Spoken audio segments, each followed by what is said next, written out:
Ang ating topic for today's video is tanong ni Sir Daiken Bautista. Ang tanong niya is, Miss Aika, kapag ba isinubo ka ng partner mo o ng BFF mo, ibig sabihin ba nito, mahal ka nito? So ano nga ba yung masasagot natin sa ganyang sitwasyon?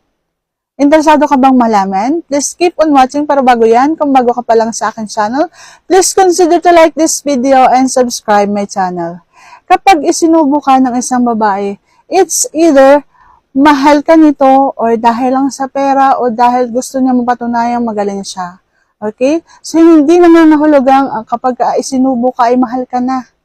Sa panahon ngayon, sa sobrang open na ng mundo, hindi natin masabi kung mahal ka ng isang babae, kaya ka isinubo or gusto lang niya mapatunayan na the best siya at merong sumusubo ng dahil lang sa pera. Ayan. So, may nalaman talaga ako ng ganyan na nagpapabayad ang babae para lang magsubo ng ganon. Depende sa sitwasyon. Kung halimbawang mahal ka, dapat alam mo. Kasi siyempre, ang babae naman kapag nagmamahal, showy yan eh. So, kung hindi mo na kailangang itanong sa ibang tao na isinubo ako nito, mahal ba ako nito? Okay, so, pinaparamdam ng isang babae na mahal ka nito kapag ka isinubo ka with love. Iba yung isinusubo ka ng may pagmamahal sa'yo eh. Iba rin yung isinusubo ka ng dahil lang sa pera. At iba rin yung gusto lang sa performance, kung magaling sila. Okay? So, mararamdaman mo yun kung mahal ka ng isang tao.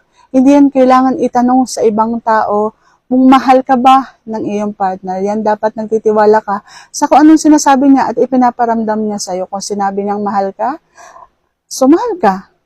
Mahal ka talaga ng isang tao kapag sinabi kang mahal ka. Kapag sinabihan kang mahal ka talaga niyan. Ayan.